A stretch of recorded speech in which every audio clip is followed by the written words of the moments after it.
All right. Well, good afternoon, everybody. I don't want to keep us delayed too long. I thank you all for joining us in these definitely changing and ever evolving times. I want to thank Christina Davis and the LAX Coastal crew for joining us and partnering today, as well as SBDC and Larry Johnson and Deborah Goldfarb, who you'll hear from, and California Bank and Trust with Lou Meraz, who is the first vice president, and you'll hear from as well. This event came about as a need from businesses in Culver City and surrounding communities to talk more about EIDL, PPP, and other funding sources. So we were blessed to be able to tap a few experts to share some details there.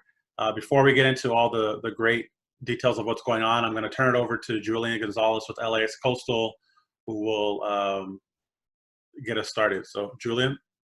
Thank you, Colin. Hello, everybody. My name is Julian Gonzalez. I'm the PR and event coordinator for LAX Coastal. And before we get into the details, I just want to go over some ground rules. I'm going to start sharing my screen, which is where the presentation will be. So give me a quick second. All right. So we've done several of these Zoom sessions and have found things that work well. One thing we like to do is if you would like to rename your name and your business organization, you could do so by clicking the three little dots on the top right of your screen. And it'll just show up how mine says now, Julian Gonzalez, LAX Coastal Chamber. The most important rule, especially with this being a presentation, if you are not speaking, keep yourself on mute so we don't get any surrounding background noises from family, pets, street, whatever it is. Make sure you're on mute. At the end of the session, we will be going through questions, and if you have a question, you'll have opportunities to unmute and engage. But if during the presentation, let's make sure we're keeping that off. The next one is we will be recording the session, so if you feel uncomfortable with yourself on video, make sure you turn off the video feature, which you could do on the bottom left of your Zoom screen. There's a video, and that's where you control the video and audio. So this will be recording, and we will be distributing it to people who are unable to join and want the information, or you as well if you would like it. And last but not least is to make sure the presentation runs smoothly and we stick to our time parameters. We're going to be answering all the questions at the end of the session. So you have a chat feature on the bottom of your Zoom. There's a chat box and a chat message, and it says chat. If you could go into there and answer all your questions, it is where Colin opened up the meeting, and I will also put a message in there shortly just so you all could see what I'm talking about. But if you could use the chat feature to put your questions in, we will be sure to get to them at the very end of the presentation. That's pretty much all the rules. I will turn it now over to Larry with the SBDC to get into the details of what we will be talking about today.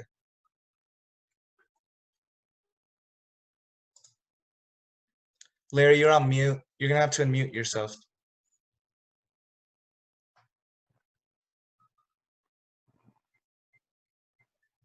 Okay. There we go. Good afternoon, everyone. I am Larry Johnson, Program Lead Advisor at the Small Business Development Center at El Camino College. And thank you so much to LAX Coastal and Culver City for hosting this very fine event. And along with my colleague, Debbie Goldfarb, we are going to review with you. Oops, someone has there. Yeah, the key points of the two loan programs that have been put forward by our leaders in Washington, D.C. as part of the COVID-19 relief effort. Next slide, please.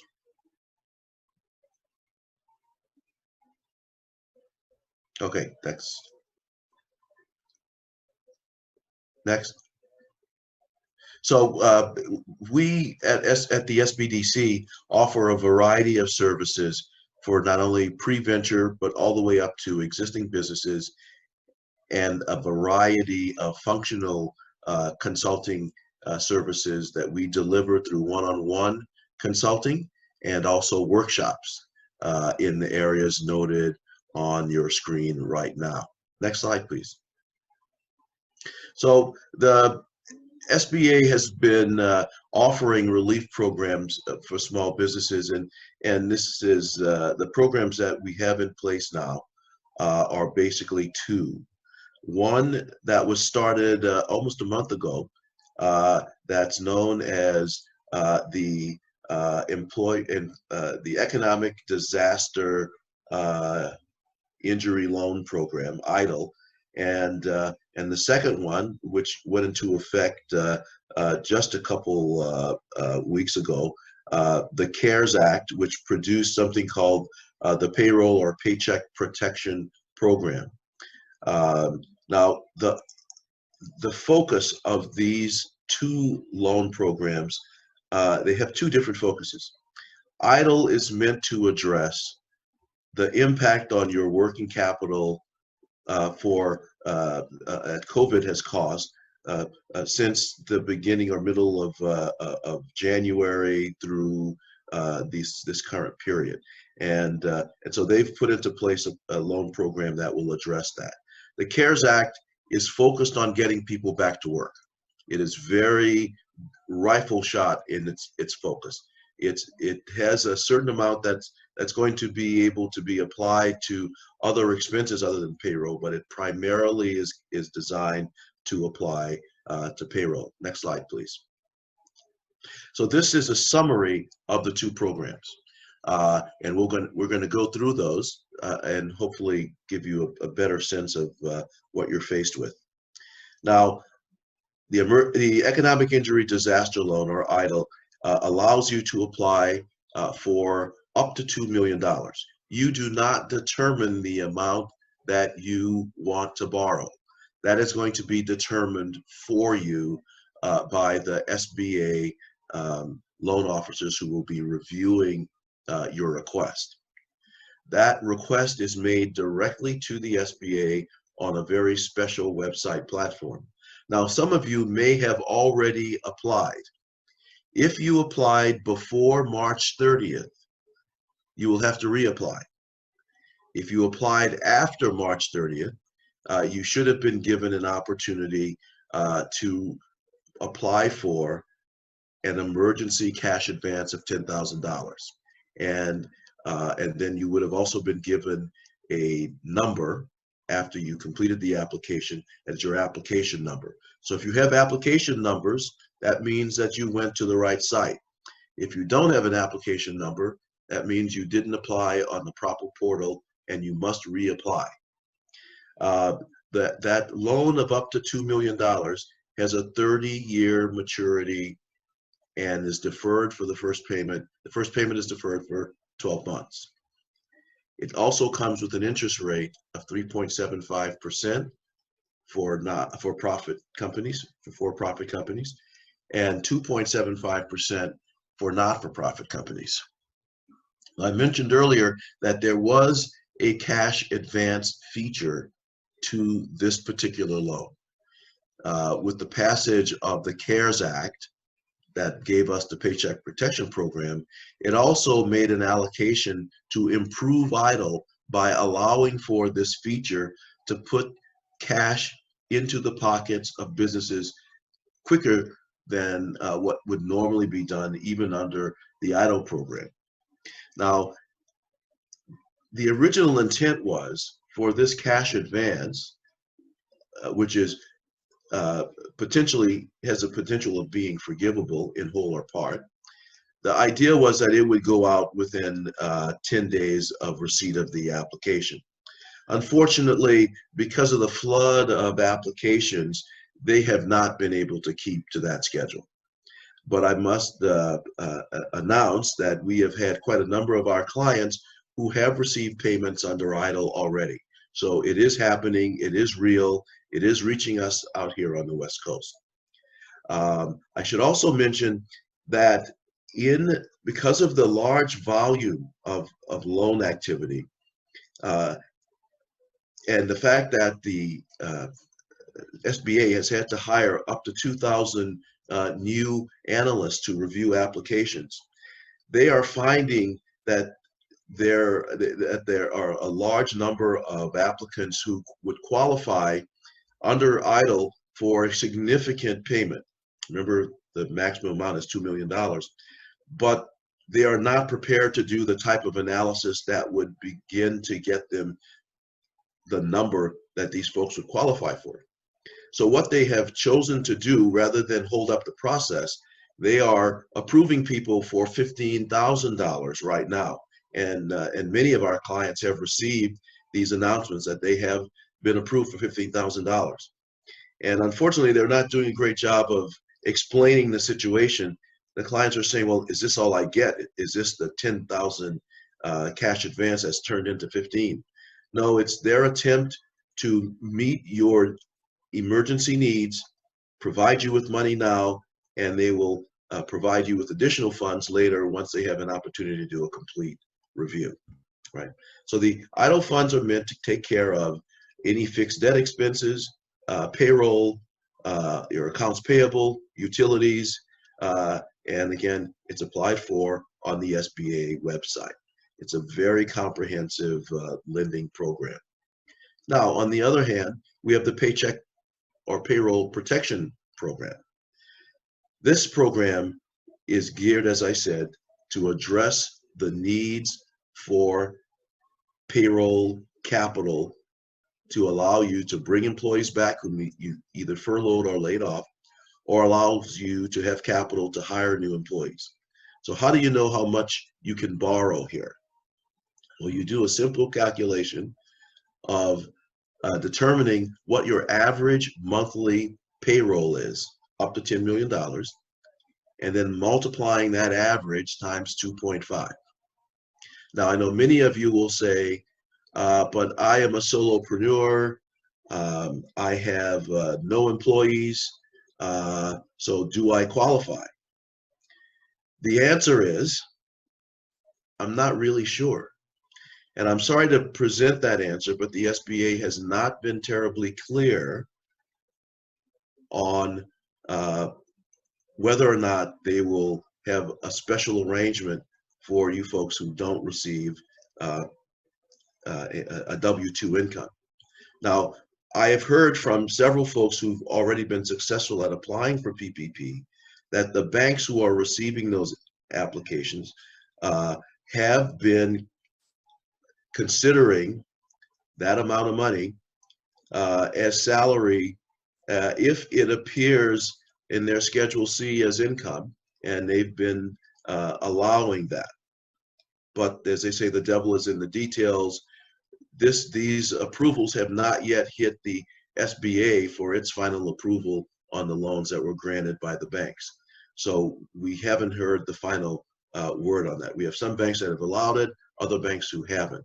But if you are a W-2 employee of your bank, of your company, and you are just you are a solopreneur, that's a no-brainer. That is your payroll amount, and you take the average monthly payroll as long as it's less than the effective $100,000 annually, and you multiply that times 2.5, and that would be your loan amount under that program. Now, in order to qualify for forgiveness, you must prove that 75% of the amount borrowed went to payroll or related expenses within a 2-month period subsequent to funding of the loan. Remember, the idea of this PPP is to put people back to work. And so they want to encourage you by saying, if you want to be forgiven for this, you've got to do it within the first 2 months after you get the money, right? So allowable use of funds for these proceeds are payroll, mortgage interest, rent, and utilities. And you will access the loan applications through the banks. We suggest that you go straight to the banks that know you best, to speed the process. Now, sometimes that doesn't always work because of some difficulties the banks have had in launching the programs. And in many cases, banks, even your own home bank that you've used for years and years are saying to you suddenly, well, we're only reserving this for certain types of our customers. That's very unfortunate. That's the situation we have now. But we hope to see that resolved through the community banks and the credit unions. They're stepping up big time to take up the slack. And I understand that some of the big banks are coming back around now and opening their windows. But what they're requiring is that you have an account with the bank. Now, that's not totally self-serving, but that there are a lot of things involved in opening an account that allows a bank to learn about you to be able to make a credit decision. And remember, the banks have to make a credit decision here. It's not a blank check that they're writing. And so they need to learn about you, and it's easier for them to work with their existing either credit customers or depository customers because they have already gathered information on you and have history with you. And so that's the big thing that has to be taken advantage of when we take a look at how banks are reacting. But there are a number of banks that have their doors open, quite a number here in the LA area, and we'll make access to those banks that we know of. We'll make the access to those to our friends at LAX Coastal and Culver City, so they can spread that out to the members who are on the call today. Next slide, please.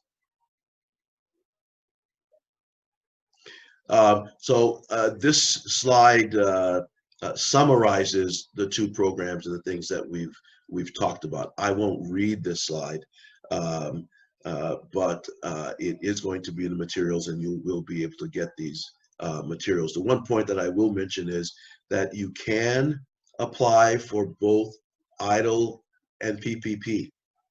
However, you cannot use the funds from either program to pay for the same for both programs to pay for the same expenses, right? If you have, let's say you have a payroll account of $30,000 and you use $10,000 of that to cover a $10,000 EIDL advance you received, and so you've got another $20,000 expenses. Well, that $10,000 you can't use with PPP. It's the other 20 you can use with PPP. Hopefully that was clear. The other advantage that was part of the CARES program is that if you have loans with any of the federal providers of loans, federal guarantee loan programs, whether you have an FHA mortgage or you have a student loan or you have an SBA loan, a 7A or a 504 loan, the federal government, the SBA, will pay, starting in March, 6 months of interest and principal on those loans. So you should go to that institution that granted that financing to you and make sure that program is turned on for you. It was supposed to be automatic, but I've been told, I found out yesterday that if you got this not from the federal government but through a lender, you should go to that lender and make sure that they turn this forgiveness for 6 months onto you, where the SBA will pick up the tab for you for those payments. Next slide, please. So things to keep in mind. You must remember that eligible costs include compensation-related components. Salaries, wages, commissions, all of the things that you might think. Vacation payments, medical leave payments, allowances for dismissal or separation, healthcare benefits, retirement benefits, state and local taxes. Those are all eligible for payroll to be included as a payroll cost. Now, any owner compensation over, or employee compensation over 100,000 isn't eligible, and taxes imposed or withheld under certain chapters of the IRS code aren't eligible.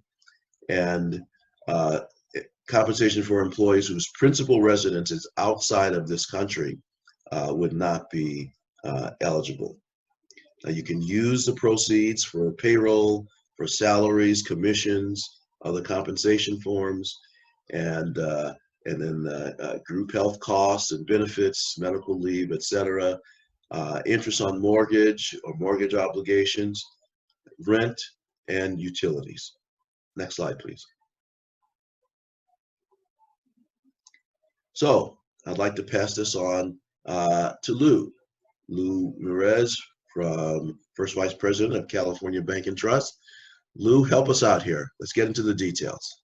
Good morning. Can you guys all hear me okay? We can hear you, but we can't see you, Lou. Okay, yeah, unfortunately, I don't have the webcam latest technology, but I do have a pretty loud voice, so hopefully that works. So again, thank you for having me. I'm totally here to help.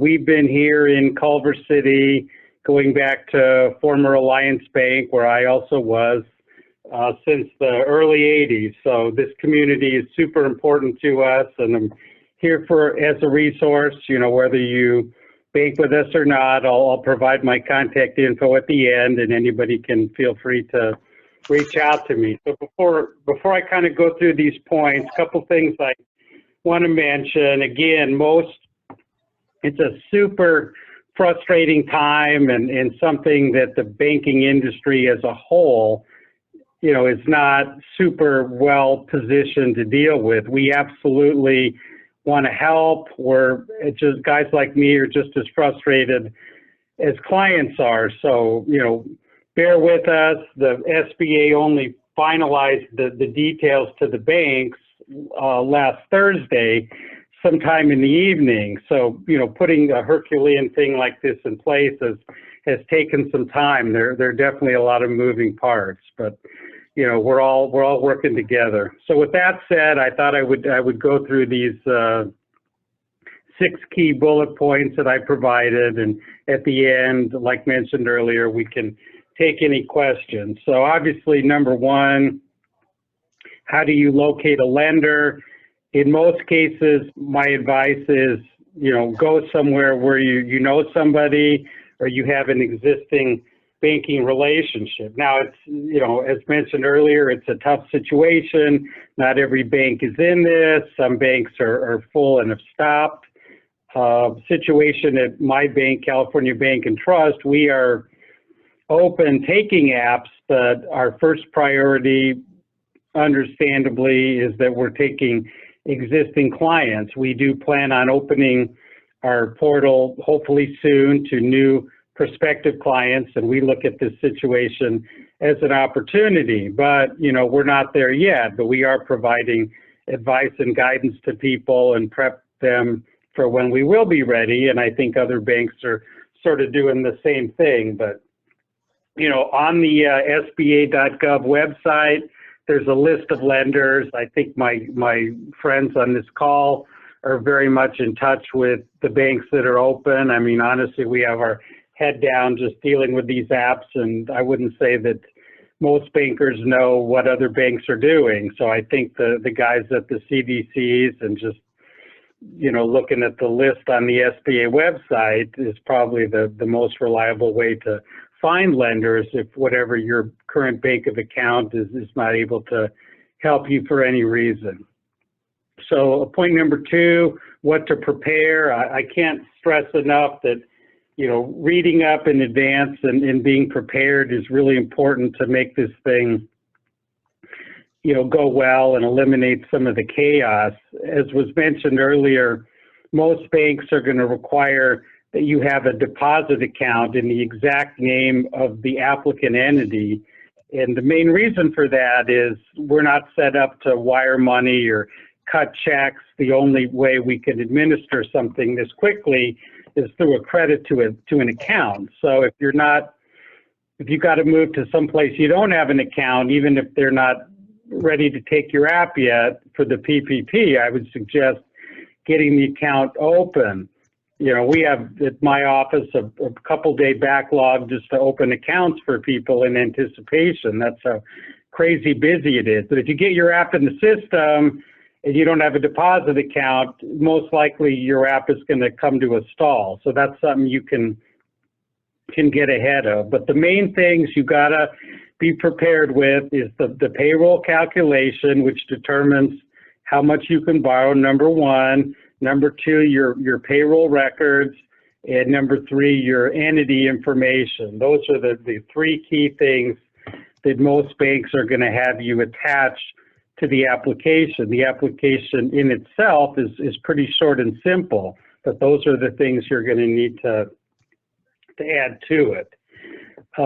Sources of reliable information. There's definitely a lot of misinformation out there, either from, you know, people talking to their friends, news media, all kinds of weird websites, and, you know, that's just kind of how these things are. But I would say the best sources of information are the people on this call here today, those types of organizations, banks, and pretty much everything now is posted at SBA.gov. You got to sort through some screens, but pretty much all of it is there. That's going to be the most reliable information. And I think one point that was said before, which is really important, you know, a lot of this stuff is not clear. You know, this was like an 800-page bill that was passed. You know, SBA and Treasury Department interpreted it, put stuff out there, and now the banks are in turn trying to interpret the regulations. Every bank is looking at this a little bit differently. So if you go to Bank A and they tell you, no, you know, we're not looking at that type of thing, don't necessarily take that as a gospel. You may go to Bank B and they may say, yeah, we'd love to have you. So, you know, be a little bit persistent and definitely, you know, check the facts. There is some ambiguity in this process. Agents and brokers. I mean, we've got just a ton of people that have come out of the woodwork that claim to be experts and facilitators, that, you know, they're going to help you fill out your papers or find you a lender. Some of these people are, you know, legitimate. A great many, unfortunately, are not. My advice is to stay away from these people. This is not a complicated process, and there is a lot of help, you know, evidenced by the people on the call here today. The actual application itself probably takes 5 or 10 minutes to fill out. You probably don't need a broker or facilitator to do that. Now, one thing that has not been real well publicized, each bank gets a fee for taking these applications. And if you do have a legitimate broker or facilitator, the bank is required to pay that party. And there's a place on the form to disclose if you do have a broker or an agent. And many of these unscrupulous people will have you give them some sort of fee or deposit up front. So please do not do that if you employ one of these people, because they're going to get paid on the back end by the bank. So you don't want these people to double dip. So almost done with the agenda here. This process, again, is a volume process. It's going to be pretty much electronic. I'm not aware of any banks that are taking apps, you know, through email or walk-in or mail-in or anything like that. It's pretty much going to be maybe some of the smaller banks, possibly, but most larger banks, the only way we can process this thing is typically through a bank website or some link, and then you'll be uploading this information. So, you know, have the information saved on your computer that you're going to need. You know, read up in advance. You know, be sure you have the right stuff there. As far as communicating with banks and lenders, I mean, we are just deluged with phone calls and emails. You know, most banks don't have a designated helpline for this. We're scrambling. I'm telling people the best way to communicate with me is by email, so at least I can stagger these things a little bit, and if I have to look something up. So, you know, trying to call a bank and get information today very, very difficult. But if you can email them, we're all, it may take a little while to get a response, but you should get a response. And if you ask a question, just try to be as specific as you can to avoid the back and forth. A couple of really key things to mention that are causing a little bit confusion. The eligibility determination, that's totally your responsibility as a borrower, and you check on the form that you attest you're eligible. The banks are really not, we're giving these things quick checks, but it's not our responsibility to determine if you're eligible. It's your responsibility, as is the payroll calculation. You need to do that. The banks don't do it for you. We will answer questions, but you need to do that. And again, we're going to look at it and see if it looks reasonable, but it's your responsibility to do it. Sense of urgency, definitely there have been reports that the money is going fast. I heard on some channels this morning there's another 200 billion coming, and I think we all believe that there will be money. I think it's just a matter of, some people are going to get it quicker than others. But, absolutely, if you have not applied yet, would recommend you try to get an application in as quickly as possible, because, the thing is somewhat backed up. You can only get one PPP loan. So you can't get multiple loans for a portion from different banks. A lot of people are going to multiple sources, which makes sense as a backup.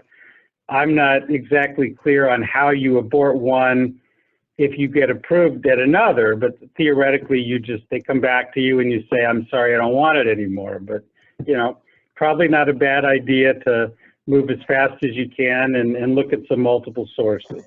So that's all I have to say. We'll take questions at the end. Again, if anybody wants to contact me, best way is email. It's lew.murez@calbt.com, and I'll get back to you as quickly as I can. Again, thanks for having me, and hope we can help you all as part of the community here.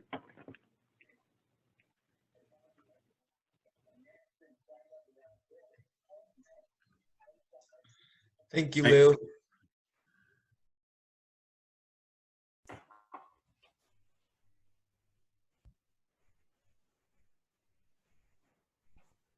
So we'll go back to you now, Larry. Okay. Sorry, I was just answering some questions in the chat box. So EIDLs are low interest loans up to $2 million, and they're available for businesses with employees less than 500.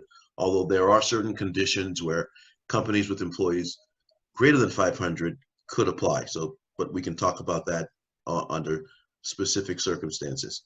So we're going really. The slide just advanced, I think, a little too fast here. Okay. I apologize for that. Oh, no worries. No worries.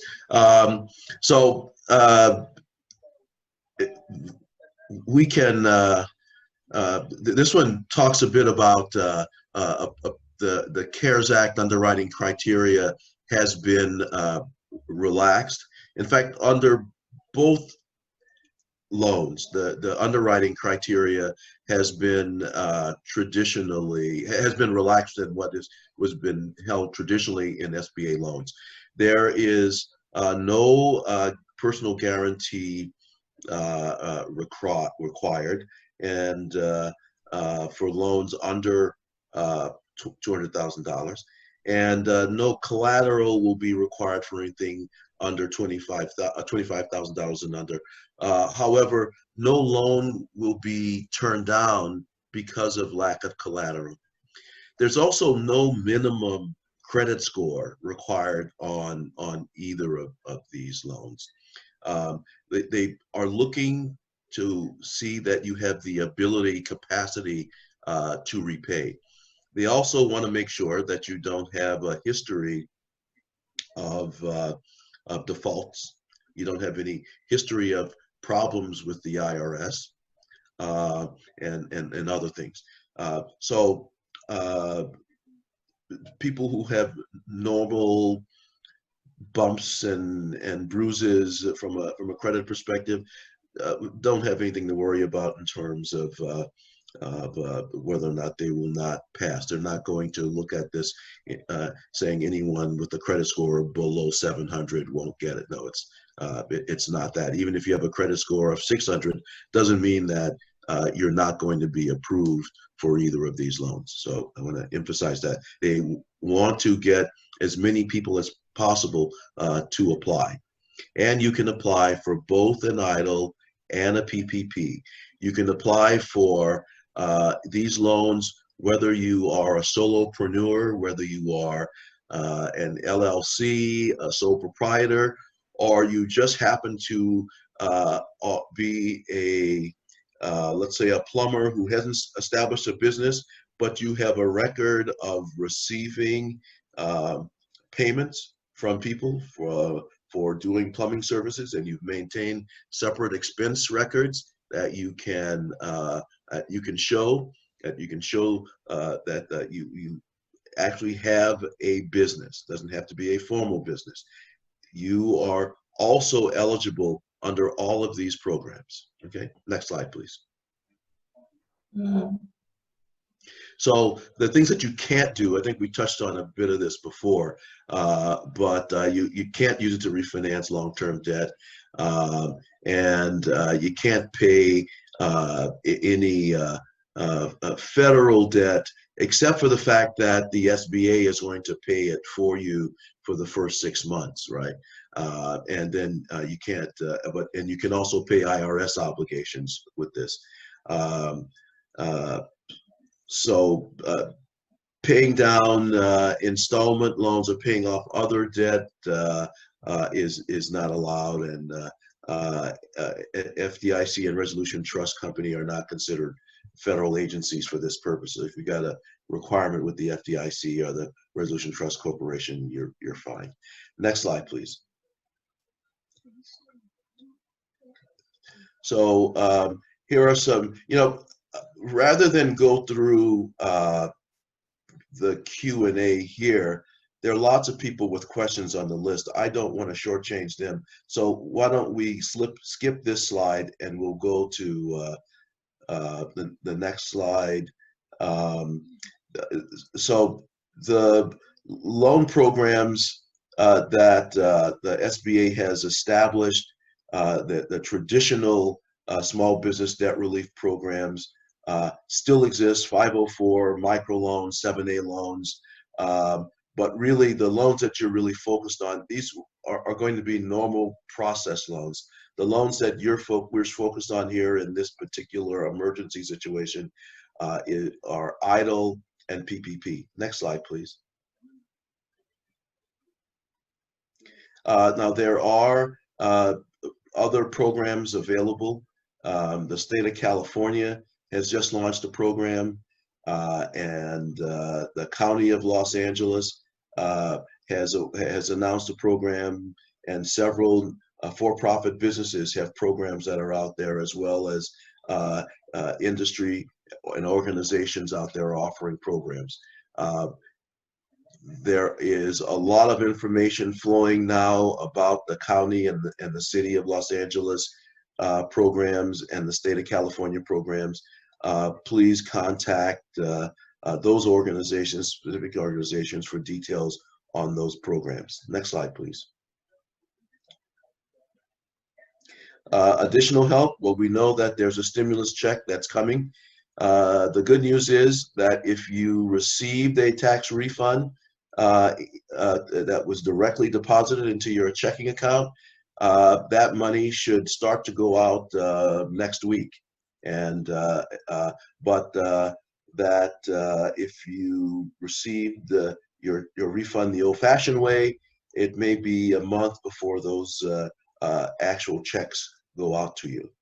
And I mentioned before that federal student loan interest and principal will be paid by the SBA, and also unemployment benefits have been extended, and also there is an additional $600 per week for folks who have filed unemployment. Next. So if you need help, make sure you sign up for to become a client of the SBDC, and doesn't cost you anything, but it avails you of all of our services, both one-on-one consulting and seminars, and it puts you on our mailing list for information that we get from time to time.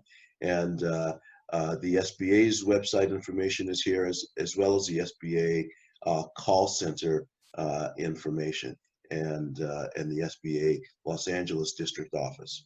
I think they've expanded the resources on the SBA call center, service center. So my clients have said that they've not had much difficulty getting through to a live person.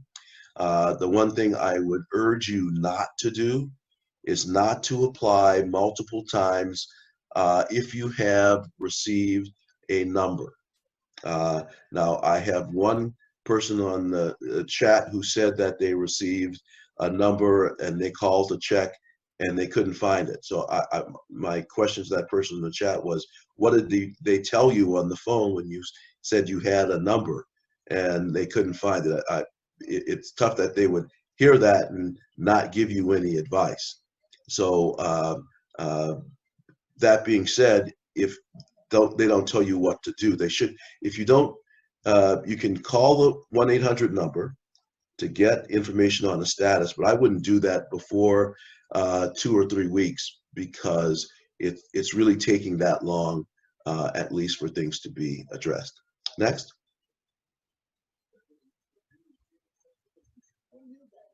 Okay, so shall we start with general questions?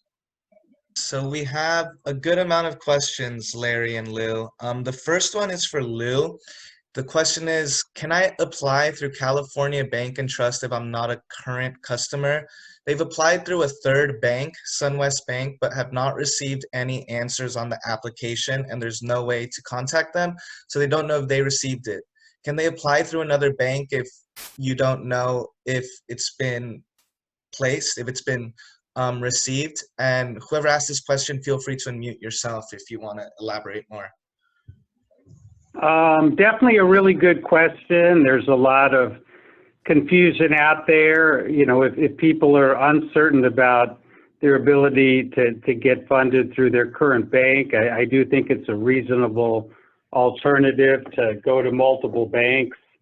I think if one of them tells you that you're approved, you know, then you worry about the good problem of potentially aborting another one or a double app. As far as we're concerned, we are open to brand new clients. How we define that, or how we define existing clients, is as of February 15. So the fact that you may come in and open an account today doesn't mean we can take you right away, but that would position you. We are anticipating opening our process to new clients, and we've been sending out a lot of information to them, including the checklist and helping them, do sample app and stuff like that. Exactly when we're going to open our portal to prospects or new clients, not sure, and don't want to guess being not sure, but I'm thinking possibly end of next week. We have a super large volume that we're working through right now that's pretty much putting our system at capacity. So we've got to work through those and get those processed and funded, and take care of the existing clients. And then we'll absolutely be opening, to new ones and looking to meet new people. We just don't have a definitive date right now. Thank you. I was the one that asked you. Can you hear me? Yes. Yes. Okay, thank you very much. So probably my question is, not a current customer of your bank, but if I fill out the application and send the paperwork, I will need to wait, according to what you said, until you start doing those applications for non-customers. If I have already did like the same process with I was the one that asked the Bank of SunWest, that I kind of did the same. I did I uploaded all the documents, but I didn't get a number. That will not be a conflict as you said, applying to both of them? Because I'm only getting approved by one, regardless. But because I didn't know if I get through the other bank or if they took my application, and it's very hard to get a hold from someone at this moment. Yeah. Is it okay to keep applying? I mean, to apply through you guys, for example. Yeah, I think it is. When one tells you you've got it, then you can just go to the other and, you know, withdraw, or if you can't reach them, just wait for them to contact you. The fact that the thing did not give you an application number or a confirmation, I wouldn't be too worried about that. The software that we're using, which is probably similar to theirs, was initially doing the same thing. We had a programmer come in, and now it says, at least at the end, you know, thanks for your application. People weren't knowing if it was even going through or not. So they're probably having something similar. So again, to clarify my last comment, we cannot actually take your application right now as a new or prospective client. We don't have a mechanism to hold it. But when the window, we can get you on our, you know, our email chain, and when it opens up, then you'll go online through our website, fill out the application there, and then upload the, you know, the same information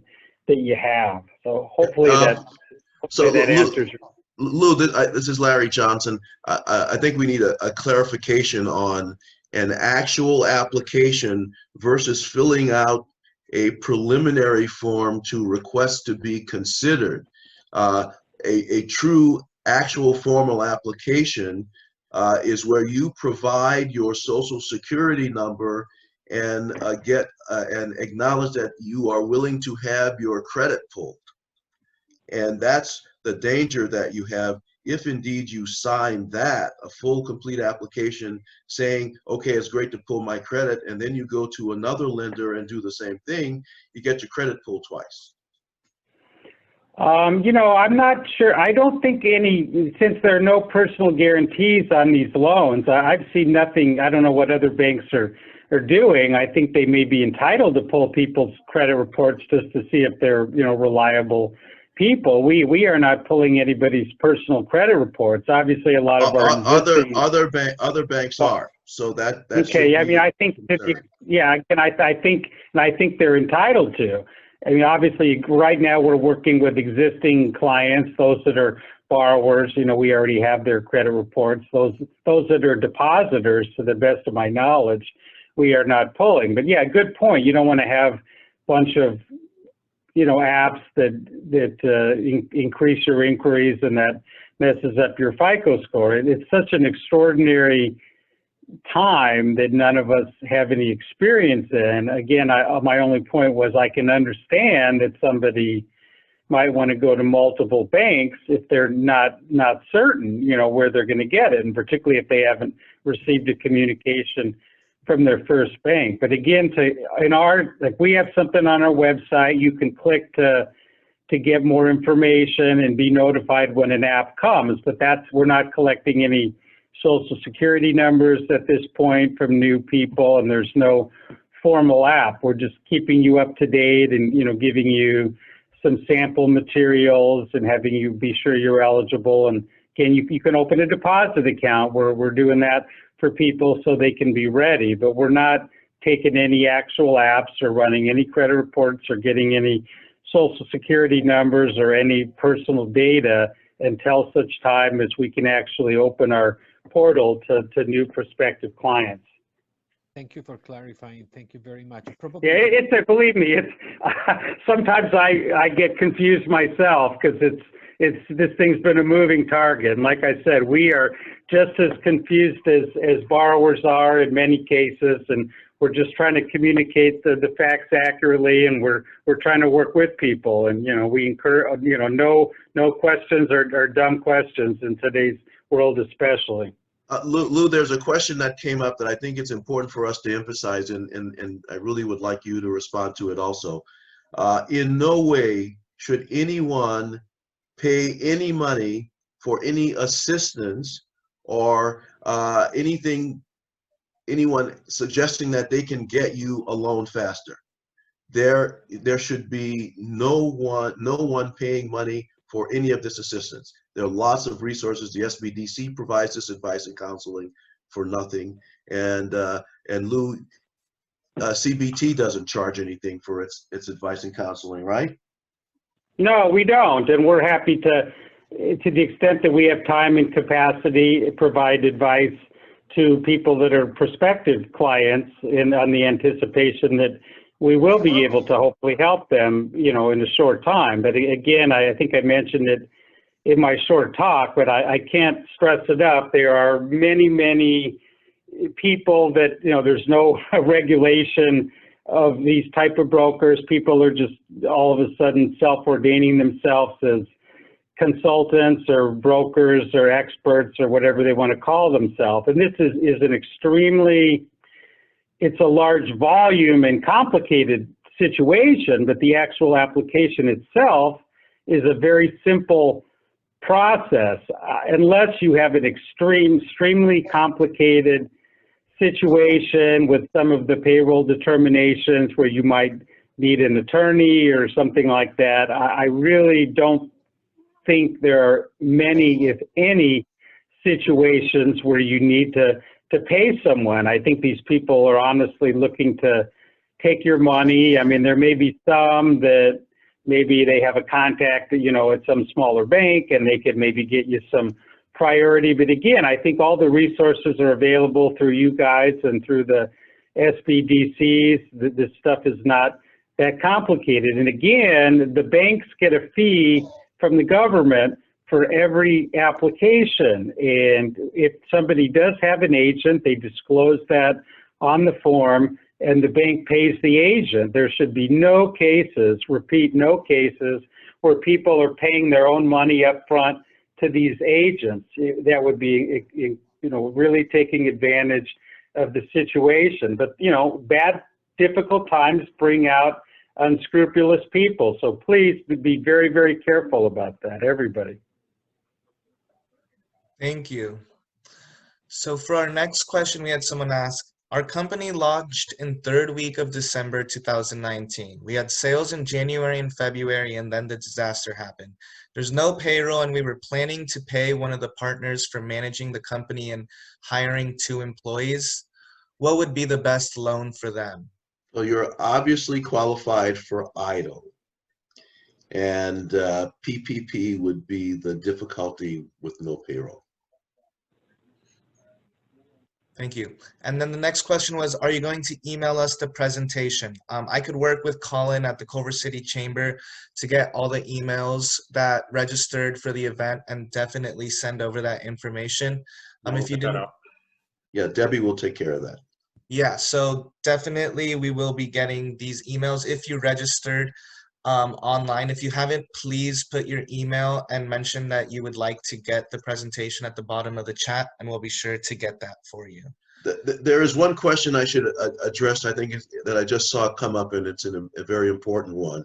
If you employ only independent contractors, or any independent contractor that you employ is not an eligible payroll expense, simply because they can file themselves as an individual enterprise for PPP and or EIDL. Cool, thank you.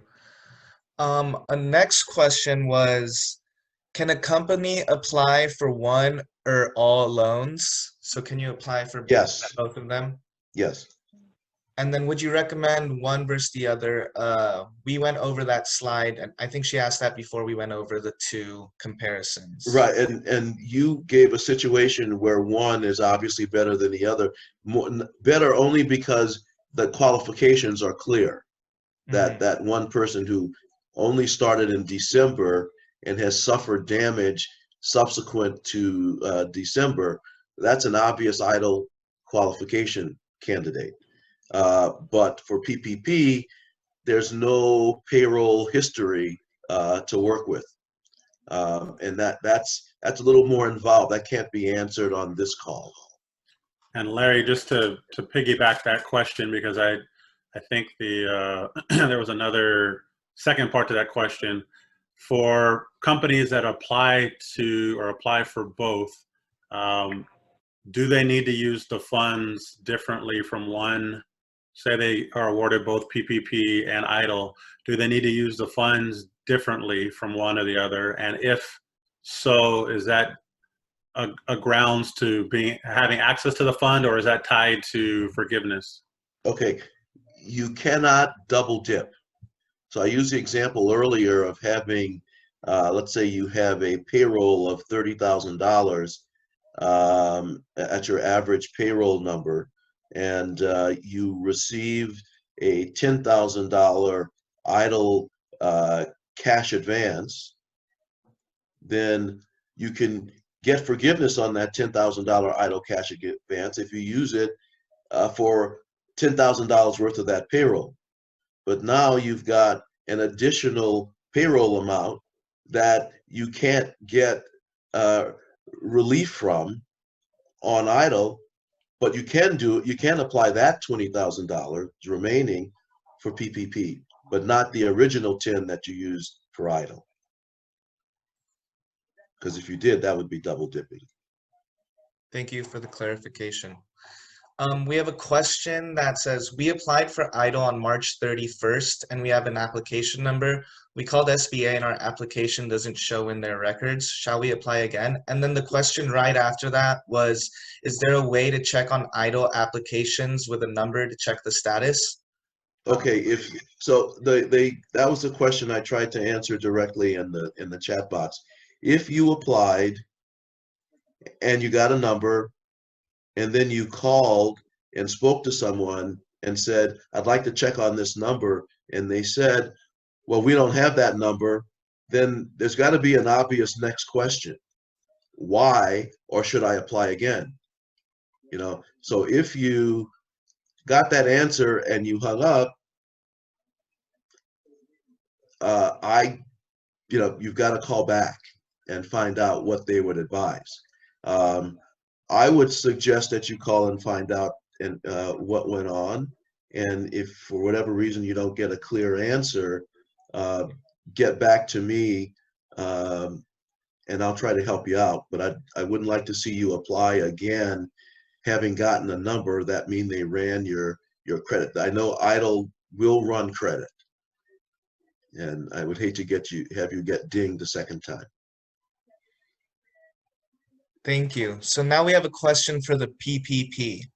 If you have cash in an account that is depleting because of Corona, and I assume you should use the loan funds first to pay PR, mortgage, etc. if approved, and hold on to the current operating funds within the 2-month period. Would that be the right way to go about it? Use EIDL first, especially for payroll. Use PPP first, especially for payroll. Okay. So for payroll, make sure you're using PPP first. Another question about the slides, which was answered. PPP can apply with more than one bank, answered. So someone applied to EIDL, received an app. So yeah, the same situation where they're calling and received a number and want to know if they should apply again. So we have another question. If the payroll protection program money can be used to pay the utilities of an apartment building that they are the owner of on vacant units where they are still paying all the utilities, how about internet for the office and units that we supply that service? If those are business expenses of the business that applied for the relief loans, yes. Those are operating expenses. Okay, perfect. And then we had a question specifically for California Bank and Trust, Lou, and it says they applied through the portal 7 times, but there's no way to actually submit the application at the end. Is this a technical glitch, or am I putting myself at a disadvantage waiting to fix this glitch if it's first come, first serve? I know you touched a little on it, but I wanted to just to be sure we get that covered. Yes, that's a technical glitch, and it has been fixed. It now tells you that you've submitted it at the end. But if it just takes you back to the starting page after you answer all the questions and do the uploads, it means that we did receive the application. Yes. Okay, thank you. So we have another question. I have a client that has two different companies. Can they apply to both the EIDL and the PPP for both the companies? Yes, Perfect. Um, I like these short word answers. yeah. What if your employee makes less than $600 per week working? Do they make more now if they file for unemployment? Yes. Perfect. And how is the idle amount that one is it, do you get how is the, all right, let me figure out. How is How the is the idle idle amount? Yeah, determined? it says one qualifies or gets approved to get calculated. So yeah, how is it determined how much money you're getting? That's in a black box in Washington, D.C., and they won't let me look at it. Oh, man. I don't mean to be facetious. It's not exactly clear how they calculate it for every, I think it's different for every industry and every situation. And I've heard lots of things that have been passed around. It's 50% of your cost of goods sold. What if you don't have cost of goods sold? And I would say, I don't know. I have no idea. All right. So we had a question about people charging to fill out applications. Don't pay people who charge, We should right? have them arrested or worse. Do larger banks have more pull, in quotes, for this process? Would a smaller institution process your application faster? Can't determine the Smaller institutions are more nimble. They don't have as much bureaucracy to get around. I would imagine that Lou gets faster information at CBT than his counterpart at Chase, Wells, or B of A. Right, Lou?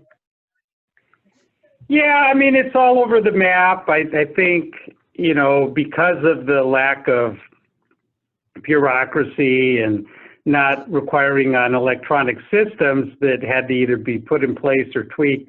Initially, I think the smaller banks, which is what they're supposed to do, were sort of leading the pack in the early days, and most of the initial apps came from the small banks, and that was really important. I think as the thing gets moving, obviously the vast majority of dollars will go out by the regional and the larger banks, and now that their systems are starting to work and be fine-tuned, they will probably be able to process more efficiently now. But yeah, I mean, there's a need at very much at both, you know, at all levels, local, regional, and big banks. But yeah, I don't think it's just a matter of following, you know, the rules. I don't think there's really any priority. There's a system by which the banks, you know, get the numbers from the SBA in each case, and then it's approved and ready to go. And that's the same electronic system, as I understand it, for every bank. So I think the pull issue more comes into place just with the backlog, and if you're a significant, you know, customer somewhere, or you know somebody and you can get yours, quote unquote, moved to the top of the stack a little. But it's, you know, it's just, like I said, it's an unprecedented thing. Everybody's completely overwhelmed. Everybody's trying to do, you know, the best that they can, and it's pretty much the same everywhere. Thank you, Lou. Next question is, if a corporation's primary expenses are for independent contractors rather than employee compensation, would they still be eligible for either PPP or EIDL? I'm sorry, I missed that one. If a corp's primary expenses are for independent contractors rather than employee compensation, would they still be eligible for either of the two programs? Okay, as I said before, if you have primarily independent contractors, 1099s, you can't include them as your official W-2 payroll expense. They can apply separately on their own. So you can't put them into your numbers.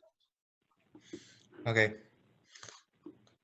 Thank you. Can the PPP funds be used for other business expenses such as insurance, business liability, malpractice for medical office? Yes, Great. only to So the, that's the, if you have anything left in the remaining 75%, in the remaining 25% after you use 75% for payroll-related expenses. okay, so someone asked, is it safe to say that PPP is a grant and EIDL is a loan that has to be paid back? PPP can be a grant if you meet the conditions.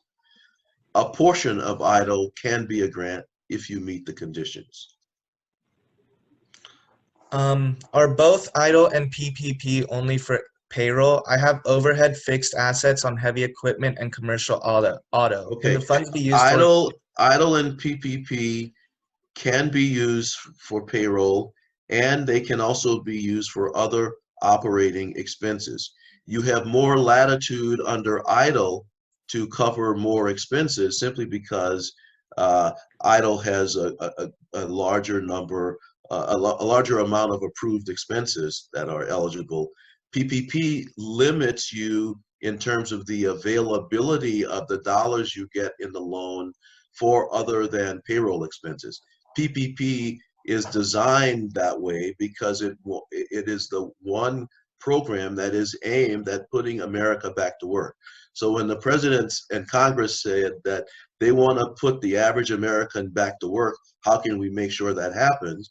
It created PPP that had limitations on paying for other things.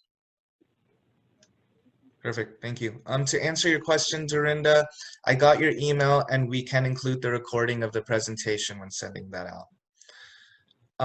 There are lenders like Centerstone or Funding Circle that are receiving applications. How do we know if they are reliable?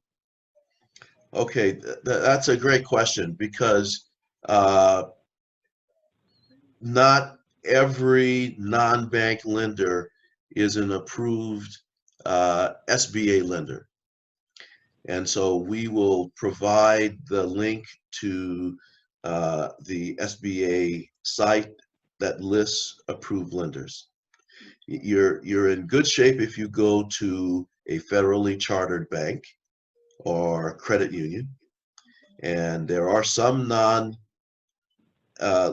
organizations that have been approved, but we'll send you a link so you can confirm. Thank you. The next question is it true that apartment owners who are impacted by tenants who cannot pay rent are not qualified for the PPP since they are a passive business? That's not true. Are you positive? Am I positive? We've spent a lot of time running that up the flagpole here, and we've been told that the normal SBA guidelines apply and that, you know, passive real estate investment is ineligible. So I'm answering the question as a business owner. So if this is a business and not an investment, if this is a person that owns as a business real estate rental properties, that business is being impacted.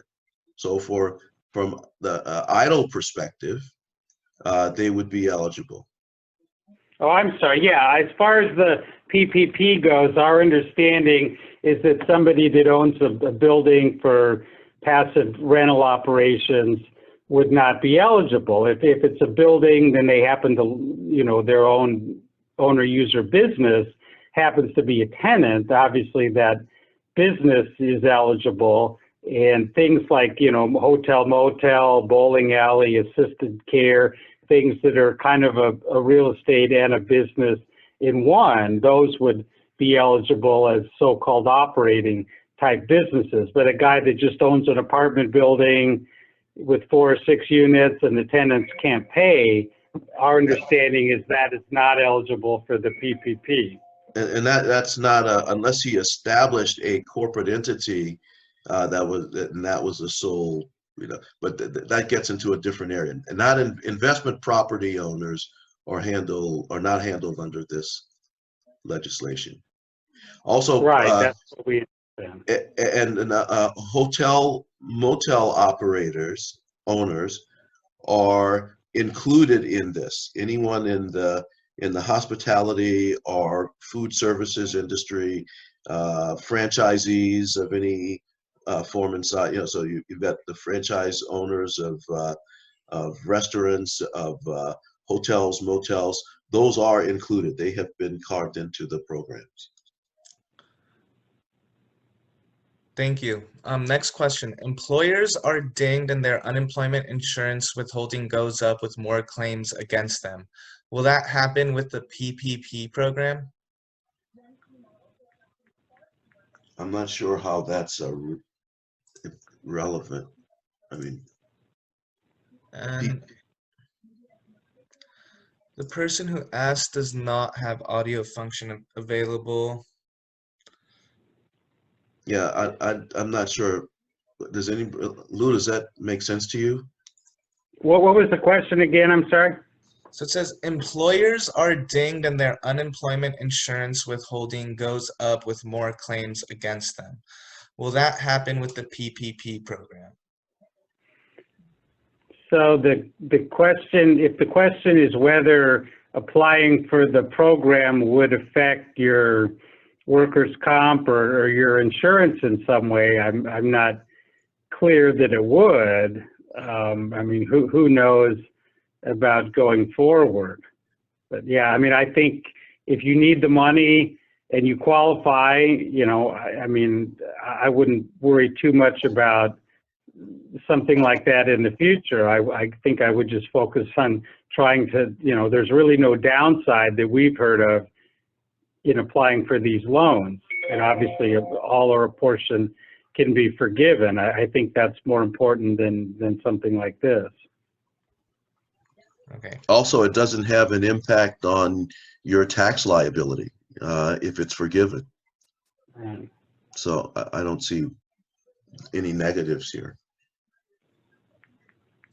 Okay, there was another question that was kind of brought up, but I'm just going to put the question out again. I bought an investment property with the intention of hiring contractors to build a couple of housing units on the property. This was halted due to income impact by COVID. Could PPP be used to pay for the building of the rental units? No. Yeah. Okay. Nice try, though. That would be nice.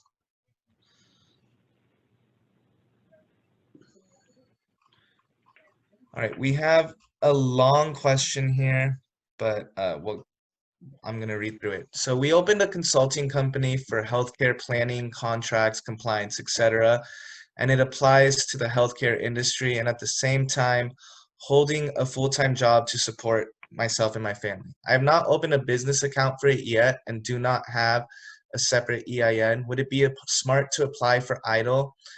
I've taken 3 clients and unfortunately none of them have been able to pay, and I'm still continuing to provide service. What would you suggest I apply to?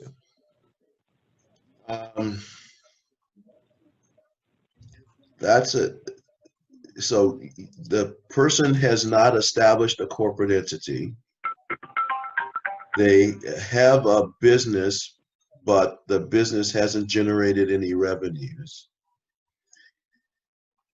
That's what it sounds like. Yeah. I mean, I would say your chances of being approved are fairly slim, but I would apply anyway.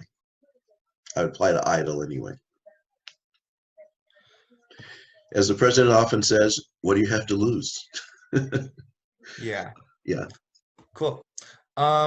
Kind of similar question. What about with 2 sources of income? So you're an in-home daycare provider and you have Airbnb, VRBO, renters. Was it incorrect for me to combine these sources of income on my Yes, you have EIDL application? you have 2 businesses, 2 separate businesses. 2 Okay. separate and distinct businesses. There should have been 2 separate EIDL applications. If I don't have any full-time employees, can the PPP be of any help? So you pay no salaries, so you're not eligible for PPP under the sort of a conservative view of what PPP is. So a question about stimulus checks, as in how they're sent. we know they're electronic, but what if you've owed for the last few years? Does the IRS still have your bank information? The IRS knows everything. So if the question is, will the IRS take its money from your stimulus check? I don't know the answer to that. I would doubt that they would. Okay. The same question about figuring out if these lenders are legit. The person who asked the question looked at the link for approved lenders, but that one was prior to the PPP program, and it only shows 5 lenders in California. Is there any way to find out if those Well, specific you're lenders are probably legit? looking at a link that's online. I have an up-to-date link. Would you mind sharing that in the chat? I can't share it in the chat because I just got it the other day, so I don't have it at my fingertips, but I will get it to you, I promise. Perfect. All right, so the question about both sources of income, what should she do now since she applied for both? Since she included both in her application? Well, what I would do would be to call the number, or actually, what I would do, hold on.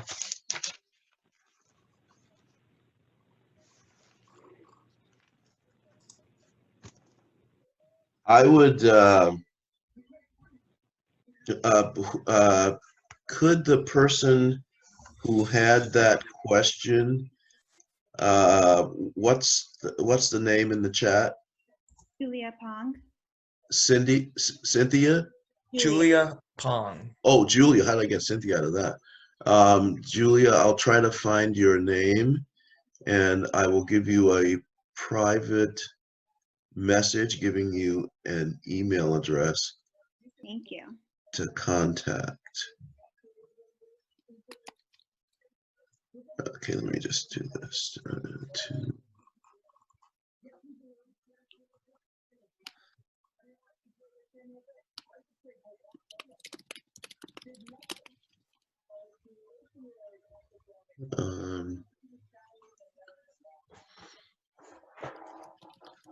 I'm having, oh, here you are. Great. Okay, so Julia, I'm going to give you an email address. You email this person, you tell this person what you did and that you have an error that you would like to correct in your application. Okay, thank you. Can you hear me? Yes. Okay. I don't see it yet, but I will look for it. I'm not a fast typer. Okay. I sure appreciate it. Oh, wait. Let me know when you're ready for the next question. I am. Okay. Did you say that PPP can be used for IRS tax or FTB tax payments? Yes. Perfect. And Jose put it in this is the last question I have so far. Jose, he asked about the approved lenders link and asked if he could receive an approved link. I will make that available to Julian, you, and Colin, and you can distribute to the folks. Perfect. Jose, I will make sure I note your email down and you get that information. Thank you very much. Other than that, there are no more questions. Speak up now if you would like to get some more last questions in. I have one announcement to make.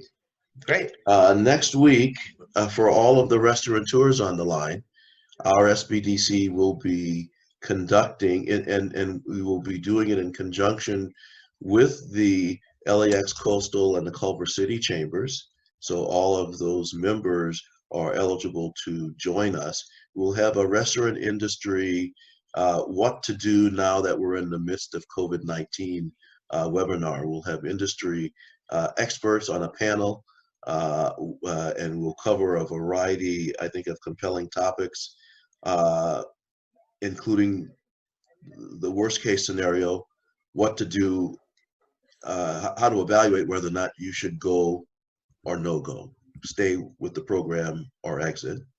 That's an important decision to be able to make, and we'll have some metrics around that. How to more effectively utilize your the funds that you will receive from the COVID programs. How do you make lemonade out of lemons, essentially? So this program will be on Tuesday next week, from 2 to 3:30. And again, the chambers will contact you with links on how to register. We'll get that information to them hopefully by the end of the day or early tomorrow morning. And you can thank both chambers for being actively involved with us and supporting our efforts and giving, so we can bring opportunities like this directly to their members. All right, before we log off, the person who asked about the IRS and FTB taxes, will it cover income tax payments or just payroll taxes? I should have specified income tax payments. Is that covered by PPP? Yes, Okay. both programs.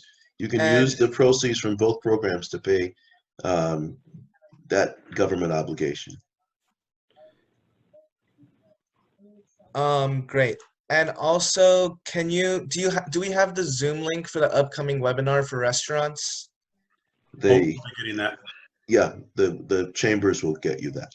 Okay, we will have that out soon. Okay, one more question. What happens if you apply for PPP relief but end up going out of business and you cannot hire the employees back? Then you don't have the base entity that requested the loan, so it can't go through. And do you know the number to call the SBA? Yes, I do know it. 800-659-2955. Perfect. I just put it in the chat. Thank you. Dr. Betty, I'm a little confused. Please ping me on that announcement again. I'll be sure to get the EO entrepreneurs on the line. Which announcement? The announcement of the restaurants, Lawrence. Oh, Yeah. That's so critical. They're so hungry for that information. So you could No just- pun intended. to clarify on the PPP loan, if it is funded, but at some time after that you go out of business, how would that work? You know, that's an interesting question. You haven't guaranteed it. Lou, that's probably your question. Thanks for sending the easy one out. So, yeah, I mean, I think obviously if you go out of business before the 8-week measurement period for spending the money starts, you're not going to meet the forgiveness challenge. You're correct. There's no collateral and no personal guarantee, but it's still an obligation that the business would have. So the bank would have to pursue normal actions and probably collect under the SBA guarantee. But to the extent that if you filed bankruptcy, this would be a loan just like any other creditor that would seek to recover anything that was available. But I mean, we're obviously hoping those cases don't happen, but I'm sure there are going to be a lot of people that try to make a go, and unfortunately, due to the time loss, may not make it. I mean, I think we don't know. I mean, I don't know how that's all going to work. I think everybody's focusing now on trying to help the maximum number of people make it. All right, you guys, we have 2 minutes left and 3 more questions that came up. Larry, Lou, is there another method of these questions being answered, or do you guys have a little bit of time? Why don't you ask away? Perfect. Yeah, we'll stay as long as necessary. Okay, if you guys have things to do and other matters to tend to, please feel free to log off and get what needs to be done. But we'll go through a couple more questions. If your employees apply for the augmented unemployment benefits, will subsequent payroll taxes for unemployment go up? That's outside of my pay grade. All right. Do you need to pay the employees that haven't worked during the coronavirus period, I'm assuming? Well, is that I mean, that's That's my question, if I may. I'll show myself. Hi, I'm Terry Roseman. Thank you for doing this. I own a yoga studio, and we pay the teachers when they work. And yes. I moved the studio to virtual, but not all of the teachers are able to do that. Am I obligated? I mean, I feel like I want to, and I'm trying to figure out how to pay those that can't be working, even though, I mean, they would be if they could be. Okay, that's a moral question, not it's not a legal or a financial question, right? That you're not obligated to pay. So first off, with regards to these loans, if they are W-2 employees, are they? Yes, they are now due to California AB5. Okay, so if they are W-2 employees, then you would be able to receive funding through PPP to bring them on, bring them back to the degree that it is financially viable for you to bring them all back. You bring them all back. If it's not financially viable, you bring back the ones that are financially viable. If you would like some assistance in determining where the financial viability lies, if you're not an accountant, then we have accountants on our staff who can work with you from a business perspective at no cost and help you do some projections with regards to the funds that you're going to get from these two programs and what your expenses are, and sort of relate that to the obligation you'd like to live up to morally, and that is to bring as many people back as you can, but you may not financially be able to do that given the funds that you have available. That's the situation I'm in. Thank you. Should I call this 800 number to schedule something? Is that? What you should do is either Julian or Colin, not sure which chamber you belong to, can give you my email address, and I'll be happy to work with you offline. Great. Thank you so much. Sure. If you could just put your email in the chat, I'll be sure to note that and get that information over. Great, Colin. Thank you. On the PPP loan amount payment, it is asking for amount of EIDL net of advance. What is this figure if I haven't applied for EIDL yet, but I am planning to?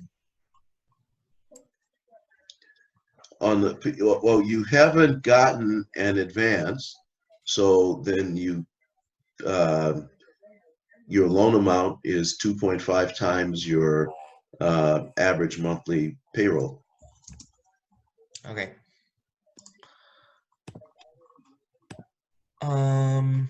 If you are an independent contractor, can you apply for PPP, then apply for the supposed upcoming unemployment insurance? Seems to be confusing on what is the best route because they seem to be double dipping. Well, no. Unemployment insurance means that you're not employed and you want to get covered so that you can keep yourself alive with food and shelter and nourishment. That's unemployment insurance. Applying for PPP is you need to get relief for your business and your employees, and you're applying for that. Subject to the time that subject to the when that money comes in. When that money comes in, then you have a moral question of, okay, I now have money to run my business, to pay myself. I am no longer eligible for unemployment, so you morally would give that up. Probably some legal reasons why you should give it up also. But while you are suffering under not having income, the government has made it possible for you to get money. So I would get the money that's available to live. If you are an independently contracted real estate agent who had contracts with escrow money deposits and the deal was canceled because of all of this, can you qualify for PPP to replace the lost commissions on the As an independent operator, you don't have employees by definition. So you do not qualify under PPP. However, you would qualify under EIDL as an independent business operator. Okay. What if you apply for PPP and one of your employees decides to not return to work during the 8-week period, like they moved out of state or found other work? Would offsetting the rest of the 75% in payroll toward the remaining employees still allow you to apply for loan forgiveness? As long it doesn't count the number of employees, it counts the percentage of the proceeds to be applied to payroll and payroll-related expenses. So you either would hire an additional person or persons, or maybe if their other employees are working part-time, maybe you increase them to full-time. Okay.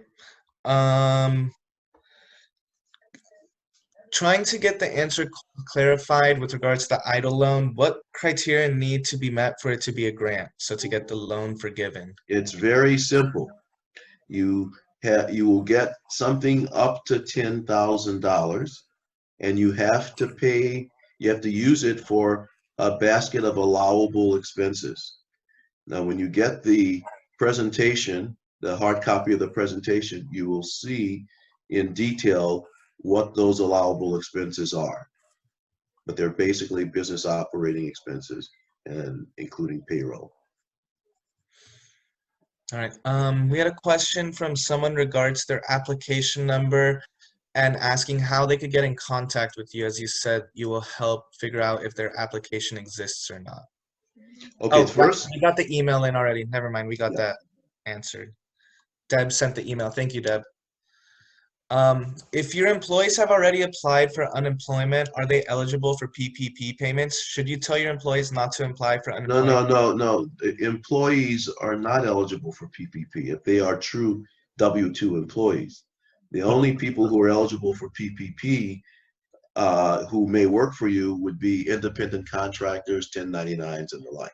The question that they're asking is, if the company is applying for PPP, but they find out their employees or maybe they're going to are applying for unemployment, would you need to not have them apply for unemployment or not apply for PPP? No, they should do whatever is best for them for this period of time. If they want to apply for unemployment now, it's their right to apply for it. It's available for them. But if but they can only apply for unemployment if you have put them on furlough or you've actually fired them. You can bring them back or hire new people. Oh. But we can't tell people not to take the benefits that they deserve according to law. So clarification, are PPP payments retroactive to date when my office business closed because of coronavirus? Yes. Are they retro? The PPP Yeah. is calculated a certain way. We talked about how it's calculated, and then you are awarded based on that calculation and meeting other requirements, and then you have to use it within 8 weeks of you receiving the money. So I don't understand. Larry, the question is about retroactivity, and it would be retroactive through February 15th. That was the date of when the injury began for PPP. Oh, okay. I misunderstood. It's okay. Thank you. Deb. So as a follow-up, would the EIDL loan be forgivable for independent contractors? Not PPP, but EIDL. Again, it doesn't matter what you call yourself. If you are a independent contractor or an LLC, it is forgivable based on meeting the criteria. And with EIDL, it's only the up to $10,000 cash advance that is eligible for forgiveness. Perfect. Well, that concludes the questions. I want to say thank you to Larry, Deb, Lou, Colin for organizing this and having another call. I know things are changing all the time. So, Yes. I mean, I've done this presentation so many times and I still learn new things. So I'm going to hand it over to Colin so he could close out. And again, thank you all for listening to my rules and making this work seamlessly. I'll start by thanking Julian because as you know, I think I stopped count about question 35, and the fact that you get them all in and get them all answered is amazing. So I appreciate that. Thank you all that are joining us as attendees and asking all your questions. I know obviously LAX Coastal partnered with us on this, but there are other chambers in the region, our WC3 folks that I've seen a few of on here. You know, Santa Monica, West Hollywood, Venice, and a few other chambers as well. And appreciate you all sharing this. I will say that we've made a commitment, and I know LAX Coastal as well. As soon as we get the information, so the recording of this as well as the PowerPoint, we'll make available. We'll send it to everybody that's on this, but we'll also make it available on our website for people to access that information. My parting thought is that this is very, very rapidly changing. If you didn't get anything else from Larry, Lou, Deb, or Julian, it's to continually check back in, you know, get involved with SBDC and the SBA, call your local institutions and find out what they're doing in the process. And as always, reach out to us. You know, the chambers, we're in the middle of all this, and it's our job and something that we're hopefully wearing pretty well of curating this information. So I appreciate everybody's time. Hopefully you found value in this, and we will be sharing contact information, the PowerPoint, as well as the video soon. So thank you all.